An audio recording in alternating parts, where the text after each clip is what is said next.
बिस्मिल्लाहिर्रहमानिर्रहीम। अस्सलाम वालेकुम डियर स्टूडेंट्स, आई होप आप लोग जो है वो ठीक ठाक होंगे, खैर खैरियत से होंगे।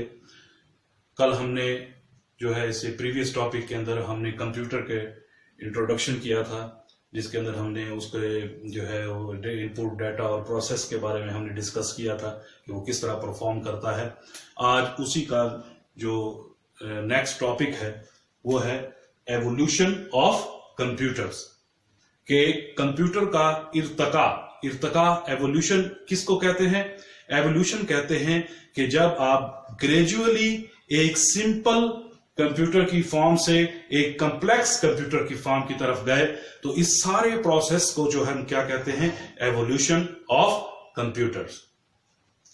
इसके अंदर जो है एवोल्यूशन के अंदर हम डिस्कस करेंगे कि कंप्यूटर जो फर्स्ट डिवाइसेस थे उनको हम कहते थे मैकेनिकल डिवाइसेस, फिर वो कन्वर्ट हुए इलेक्ट्रोमैकेनिकल डिवाइसेस के अंदर, फिर वो कन्वर्ट हुए आपके जो मॉडर्न डिजिटल कंप्यूटर है जो आजकल हम इसको इस्तेमाल करते हैं, और इस सारे प्रोसेस को हम कहते हैं एवोल्यूशन ऑफ कंप्यूटर्स। इसके अंदर जो फर्स्ट डिवाइस था जो कंप्यूटर के अंदर फर्स्ट मैकेनिकल कंप्यूटर कहलाया गया, उसको हम कहते थे अबेकस। अबेकस यानी अर्लीस्ट कैलकुलेटिंग डिवाइस था जो उस वक्त यूज किया जाता था। ये किस किस्म का डिवाइस था? ये एक वुडन फ्रेम था जिसके अंदर पैरेलल रॉड्स लगे हुए थे।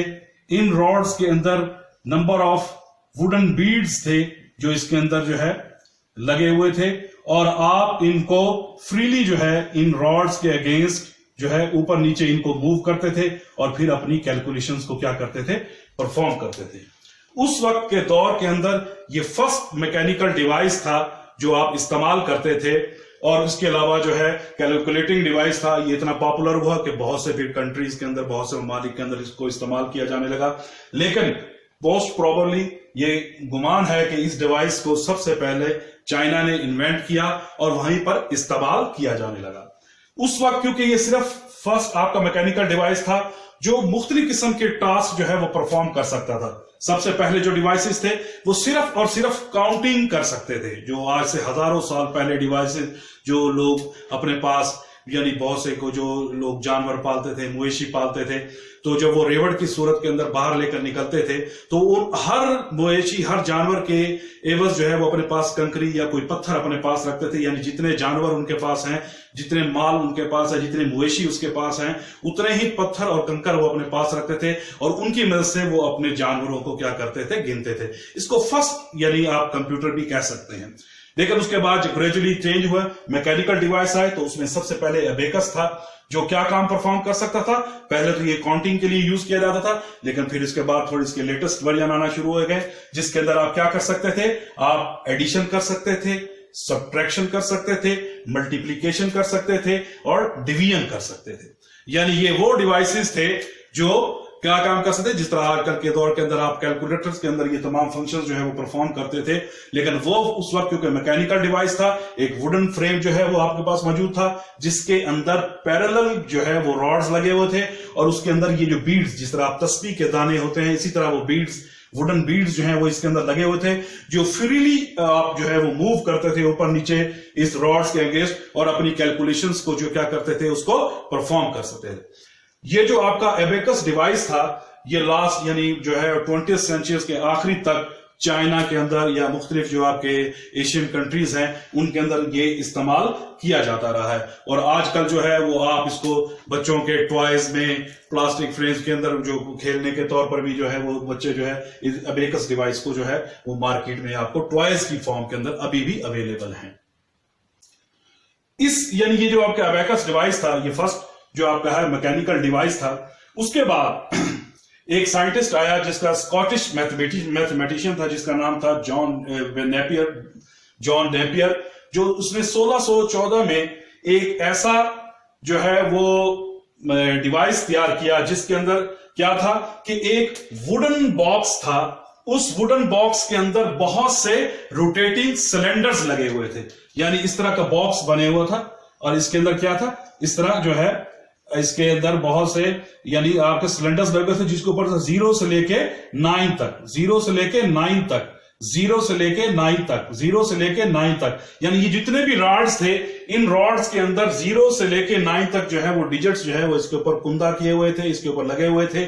आप इन सिलेंडर्स को जो है वो रोटेट करते थे, मूव करते थे, और उसके बाद जो है मुख्तलिफ किस्म की कैलकुलेशंस जो है वो आप इसके ऊपर क्या कर सकते थे, परफॉर्म करते थे। तो ये उसके अंदर थोड़े से जिद्दत थी इस डिवाइस के अंदर कि जो है, यानी जिस तरह अबेकस के अंदर आप सिर्फ एडिशन, सब्ट्रैक्शन, मल्टीप्लिकेशन, डिवीजन कर सकते थे, इसके अंदर भी इसी किस्म के आप काम परफॉर्म कर सकते थे। यानी आपके पास मल्टीप्लिकेशन थी, डिवीजन थी, और इसके अंदर जो दूसरा उसने जो नई चीज इन्वेंट की कि आप इन नंबर्स का स्क्वायर रूट जो है वो मालूम कर सकते थे। यानी सब्ट्रैक्शन और एडिशंस के मेथड को यूज करते हुए आप होल नंबर्स के क्या मालूम कर सकते थे बेटा, होल नंबर्स के आप जो है उनका स्क्वायर रूट क्या कर सकते थे, मालूम कर सकते थे। और इसकी एक जो सबसे बड़ी जो अचीवमेंट थी, जो इसकी सबसे बड़ी इन्वेंशन थी, वो क्या थी, लॉगरिथम, जो आजकल के भी आपके जो है वो मैथमेटिक्स के और जो है मैथमेटिक्स के अंदर बहुत फ्रीक्वेंटली यूज किया जाता है, बल्कि आपके कोर्स का हिस्सा भी है। तो ये फर्स्ट, यानी ये दो जो है, यानी वो रिवाइज था अबेकस के बाद, जिसके अंदर जिद्दत थी, क्या थी कि आप नंबरों का स्क्वायर रूट्स मालूम कर सकते थे, लॉगरिथम मालूम कर सकते थे यूजिंग एडिशन एंड सब्ट्रैक्शन जो है मेथड। थर्ड वन जो है वो था पास्कलाइन। यानी ये 1642 में एक फ्रेंच मैथमेटिशियन था जिसकी उम्र 19 साल थी।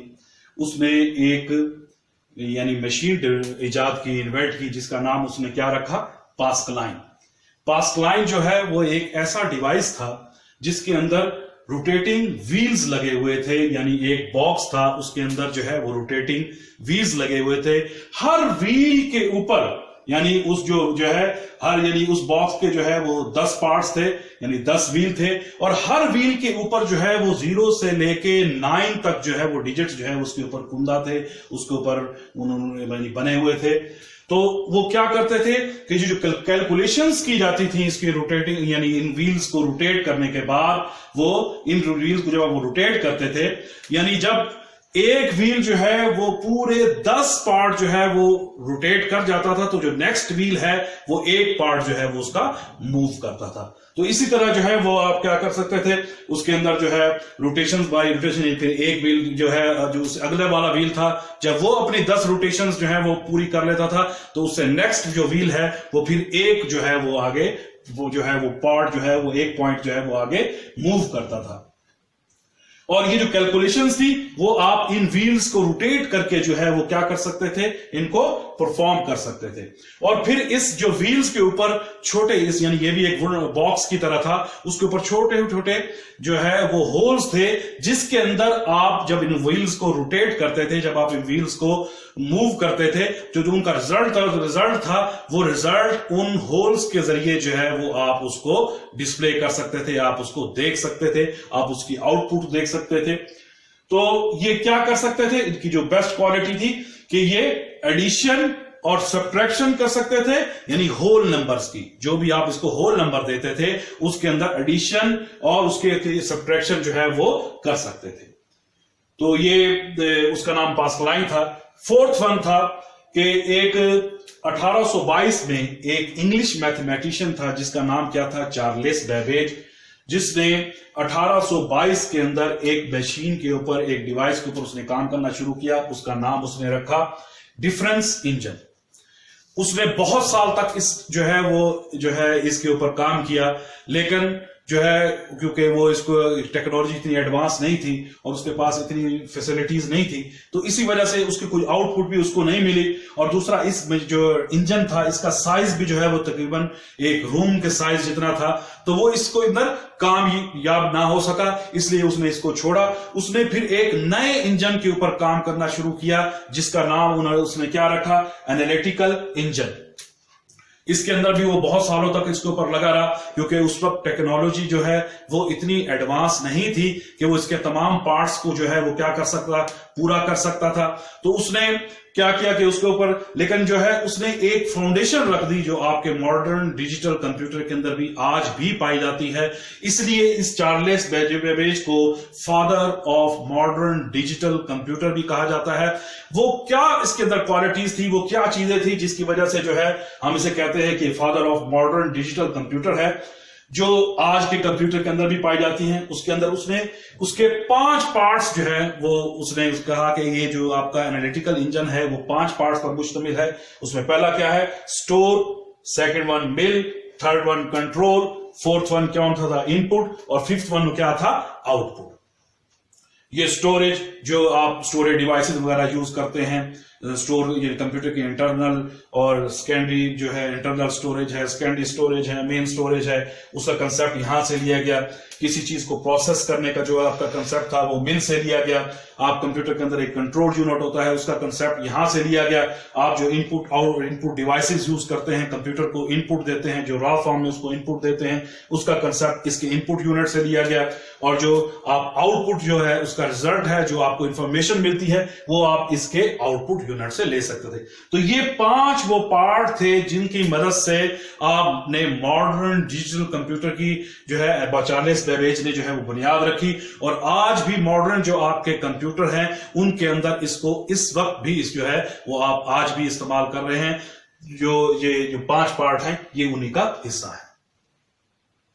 इसके बाद एक अमेरिकन साइंटिस्ट था जिसका नाम था हॉलरेथ डेस्क, जिसने 1890 के अंदर अमेरिका के अंदर एक मशीन जो है वो डिवाइस जो है वो बनाया। उसका नाम उसने रखा टैबुलेटिंग मशीन। ये एक ऐसी मशीन थी जो उस वक्त की एक काबिज थी कि इसके अंदर जो है कार्ड रीडर, यानी ये कार्ड रीडर्स पर मुश्तमिल था, जो क्या काम करते थे कि जो इसके अंदर कार्ड्स जो एंटर किए जाते थे उसके अंदर जो होल्स होते थे उनको सेंस करता था। ठीक है, सेंस करने के बाद एक गियर ड्रिवन मैकेनिज्म था, जिस तरह आप गाड़ियों के अंदर गियर्स वगैरह यूज करते हैं, इसी तरह जो है उससे पहले आपको मैंने उसके अंदर पास लाइन के अंदर इसके अंदर आपको बताया था कि रोटेटिंग व्हील्स हैं। इसी तरह जो है वो गियर बने हुए थे। वो गियर मैकेनिज्म क्या करता था कि वो उस कार्ड्स के अंदर जो होल्स थे उनको काउंट करता था, और उसके बाद एक लार्ज सेट था इंडिकेटर डायल्स जो है, इस तरह डायल घड़ियों के जिस तरह ये डायल बने होते हैं, इस तरह के डायल इंडिकेटर्स थे जो क्या काम करते थे, डिस्प्ले करते थे आपके रिजल्ट्स को। तो ये उसके बाद जब उसने ये टैबुलेटिंग मशीन बनाई, उसके बाद उसने इसके ऊपर और काम किया और उसने फिर एक कंपनी की बुनियाद रखी जिसका नाम उसने क्या रखा, टैबुलेटिंग मशीन कंपनी। ठीक है, जो बाद में जो है इस कंपनी को जब ये थोड़ी कंपनी ने जो है और यानी इसके अंदर तरक्की की, इसके अंदर थोड़े जिद्दत आई, तो उन्होंने इस कंपनी का नाम चेंज किया और उसका नाम रखा इंटरनेशनल बिजनेस मशीन्स। ठीक है, इसको IBM भी कहा जाता है, इंटरनेशनल बिजनेस मशीन्स। ये आज भी एग्जिस्ट करते हैं। ये वो कंपनी है जो आजकल जो है वो मॉडर्न आपके डिजिटल कंप्यूटर्स जो हैं वो मैन्युफैक्चर करते हैं लार्ज पैमाने के ऊपर, बिजनेस पर्पस के अंदर भी और पर्सनल पर्पस के अंदर के पर्पस के लिए भी। हर किस्म के जो है वो कंप्यूटर्स जो है वो ये इसी और ये इसकी जो बेस थी वो क्या थी, टैबुलेटिंग मशीन, जो 1890 के अंदर हरमन हॉलरेथ जो है उसने बनाई थी। उसी बेस के ऊपर इसी IBM के जो है टैबुलेटिंग मशीन को आगे बढ़ाकर IBM तक लाया गया। उसके बाद जो है एक साइंटिस्ट था, एक इंग्लिश मैथमेटिशियन था, उसने विलियम ऑगटर, उसने लॉगरिथम का आइडिया यूज करते हुए एक स्लाइड कर्सर जो है, स्लाइड कर्सर यानी इस किस्म का उसने डिवाइस जो है वो बनाया, जो क्या था कि एक, जिस तरह आप लोगों ने फिजिक्स के अंदर देखा होगा वर्नियर कैलिपर आपने देखा होगा, जो चीजों की पैमाइश करने के लिए यूज करते हैं, इसी तरह का वो डिवाइस था। उसके ऊपर एक ट्रांसपेरेंट जो है वो कर्सर लगा हुआ था। ठीक है, वो कर्सर जो है वो उस आपके जो है उस जो है वो बार के ऊपर जो बिल्कुल एक जो आप ये यूज करते हैं वर्नियर कैलिपर की तरह, उसके ऊपर वैसे वो मूव करता था और उसी तरह जो है उसी को उसकी बुनियाद के ऊपर जो है वो अपने प्रॉब्लम्स को जो है वो इन्हीं की बुनियाद पर सॉल्व करता था। और ये क्या काम कर सकते थे, आपकी मल्टीप्लिकेशंस और डिवीजन जो है वो क्या कर सकते थे, उसको परफॉर्म कर सकते थे। ये जो आपका स्लाइड रूल था ये 3 हिस्सों पर मुश्तमिल था। एक स्लाइड था रूल, ठीक है, और उसके बाद क्या है, एक ट्रांसपेरेंट स्लाइडिंग कर्सर जिसके ऊपर लगा हुआ था, जो उसके ऊपर फ्रीली मूव करता था, और इनकी मदद से जो है वो आप मल्टीप्लीकेशन और जो है वो डिवीजन जो है वो क्या करते थे, उनको परफॉर्म करते थे। इसके बाद जो नेक्स्ट सक्सेसफुल कंप्यूटिंग मशीन थी, जिसको आप डिजिटल कंप्यूटर भी कह सकते थे, वो 1944 में 1944 में एक साइंटिस्ट था हार्वर्ड आइकन, जिसने एक डिवाइस बनाया, एक डिजिटल कंप्यूटर बनाया, जिसका नाम उसने क्या रखा, मार्क 1।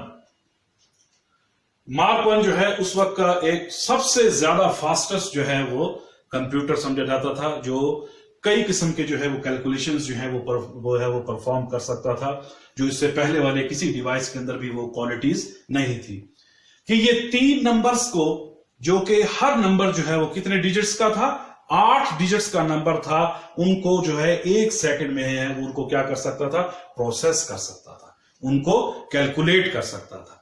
ठीक है, एडिशन, सब्ट्रैक्शन, मल्टीप्लिकेशन, डिवीजन जो है, यानी 3 नंबर्स जो होते थे, जिनके हर नंबर कितने डिजिट्स पे मुश्तमिल था, 8 डिजिट्स पे था, और उनको वो कैलकुलेटर उनके ऊपर परफॉर्म कर सकता था। उसके अंदर और दूसरी जो सबसे बड़ी कामयाबी थी वो ये थी कि जो आप आउटपुट हासिल करते थे, वो आप यानी पंच कार्ड्स के ऊपर भी वो आप आउटपुट हासिल कर सकते थे, और उसके अंदर इलेक्ट्रिक टाइपराइटर्स थे जो है वो यूज करता था, जिसकी मदद से आप आउटपुट जो है वो उसको जो है देख सकते थे। ये यानी बहुत ही हैवी किस्म के कंप्यूटर थे, जो तकरीबन 8 फीट हाई थे, और इनका वेट तकरीबन था 5 टन था, और इसके अंदर तकरीबन 3000 इलेक्ट्रिक स्विचेस लगे हुए थे, जो कैलकुलेशंस वगैरह जो है उनको परफॉर्म करते थे। क्योंकि उस वक्त यही जो है वो एक फास्टेस्ट कंप्यूटर था, तो ये बहुत बड़ी कामयाबी थी। तो इसी तरह हार्वर्ड आइकन ने अपनी टीम के साथ मिलकर जो है वो उसके बाद मार्क 1, मार्क 2, मार्क 3, मार्क 4 जो है वो कंप्यूटर भी इंट्रोड्यूस करवाए, जिसके अंदर इनसे ज्यादा एक्सटेंडेड कैपेबिलिटीज थी, जो इससे ज्यादा नंबर्स के ऊपर जो है वो फंक्शंस जो है वो उसको परफॉर्म कर सकते थे। ये जो कंप्यूटर का एक प्रोसेस है, ये एक कंटिन्यूअस प्रोसेस है, यानी हर रोज की बुनियाद पर नए किस्म के डिवाइसेस जो हैं वो मार्केट के अंदर जो है वो आते रहते हैं। तो ये कंटिन्यूअस प्रोसेस है। उसके बाद कंप्यूटर ग्रेजुअली चेंज होता गया और मुख्तलिफ किस्म के और डिवाइसेस आते गए। उसके अंदर जो आजकल कंप्यूटर है, उसके अंदर जो क्वालिटी, जो सबसे बड़ी क्वालिटी है, वो है हाई परफॉर्मेंस कंप्यूटिंग, इसको कहते हैं एचपीसी। यानी कि इसके अंदर जो सबसे बड़ा कंसेप्ट था वो था पैरेलल प्रोसेसिंग, यानी जो एक काम जो है वो एक प्रोसेसर करता था, इसके अंदर उन्होंने बहुत से प्रोसेसर जो है, हजारों प्रोसेसर, ये कई सैकड़ों की तादाद में प्रोसेसर्स को इकट्ठा कर दिया, जो एक वक्त में जो है वो टास्क जो है परफॉर्म करते थे। और इसकी वजह से कंप्यूटर की जो की स्पीड थी वो लाइटनिंग फास्ट थी, और वो जो आप नई किस्म की जो एडवांस एप्लीकेशंस थी, जितने भी एडवांस सॉफ्टवेयर थे, वो आप इनके ऊपर एफिशिएंटली, रिलायबली और निहायत ही तेज तरीन तरीके से जो है वो आप इसके ऊपर जो है वो इसको कैलकुलेशंस वगैरह परफॉर्म कर सकते थे। तो इसके अंदर जो है, यानी आपके पास जो है जो डाटा, आजकल के जो कंप्यूटर हैं, इसके अंदर जो डाटा स्टोरेज कैपेसिटी है वो इससे पहले वाले कंप्यूटर्स के अंदर तकरीबन नामुमकिन थी। अभी तो जो है वो आप कई टेराबाइट्स में, पेटाबाइट्स के अंदर भी जो है वो डाटा, इसके अंदर जो बड़ी ऑर्गेनाइजेशंस हैं वो इनको स्टोर करते हैं इनके अंदर। तो उसके साथ ही फिर एक और टेक्नोलॉजी थी जिसका नाम था क्लाउड कंप्यूटिंग, जो है आजकल भी इस्तेमाल हो रही है। आपके जो ये मोबाइल डिवाइसेस हैं, इसके अंदर जिस तरह आपने देखा होगा कि सैमसंग अगर आप मोबाइल परचेज करते हैं, उसके अंदर सैमसंग क्लाउड है। इस तरह अगर आप ओप्पो का जो है मोबाइल यूज करें, मुख्तलिफ कंपनियों का जो आप मोबाइल यूज करते हैं, उसके अंदर एक ऑप्शन होती है, या आईपैड जो आप यूज करते हैं उसके अंदर आई क्लाउड यूज किया जाता है। क्लाउड कंप्यूटिंग ये वो कंसेप्ट था जिसके अंदर क्या कहता है कि जो डाटा जो है कि आप अपनी हार्ड डिस्क के ऊपर डाटा रखने के बजाय आप अपने डाटा और अपनी इंफॉर्मेशन को जो है वो आप इंटरनेट के ऊपर जो है वो इन क्लाउड कंप्यूटर की मदद से जो है वो अपना डाटा और इंफॉर्मेशन उसके ऊपर स्टोर कर सकते थे, जो है ताकि आप उसको कहीं पर किसी भी जगह बैठकर किसी भी डिवाइस में लॉग इन होकर इस क्लाउड कंप्यूटर के जरिए उस डिवाइस के अंदर जो है वो आप इंफॉर्मेशन किसी भी जगह नेट के जरिए जो है वो आप उसको हासिल कर सकते हैं। तो ये जो स्टोरिंग और एक्सेसिंग है, ये सब कुछ इंटरनेट की मदद से इस क्लाउड कंप्यूटिंग के जरिए की जाती है। और इसके अंदर जो हम लोकली यानी जो हम पर्सनल कंप्यूटर्स घरों के अंदर हम इस्तेमाल करते हैं, जिसके अंदर एक हार्ड डिस्क लगी होती है, अगर हम कोई इंफॉर्मेशन, कोई अपना डाटा स्टोर करना चाहते हैं तो हम उसके अंदर जो है वो डाटा उसको क्या कर देते हैं, उसको जो है वो सेव कर लेते हैं ताकि बाद में हम उसको इस्तेमाल कर सकें। लेकिन उसके अंदर हमें इंटरनेट की जरूरत नहीं होती। जबकि अगर आप क्लाउड कंप्यूटिंग यूज कर रहे हैं तो उस वक्त आपका जो है इंटरनेट के साथ जब तक आप कनेक्ट नहीं होंगे तो आप उस वक्त तक अपना डाटा जो है वो ना एक्सेस कर सकते हैं, ना स्टोर कर सकते हैं। लेकिन इसका फायदा क्या है कि आप अपना यानी बेशक डिवाइस चेंज भी हो जाए तो क्लाउड कंप्यूटिंग के आप जो है वो अकाउंट में लॉग इन होके अपने डाटा को जो है, अपनी इंफॉर्मेशन को है, अपने डिवाइस के ऊपर एक्सेस कर सकते हैं।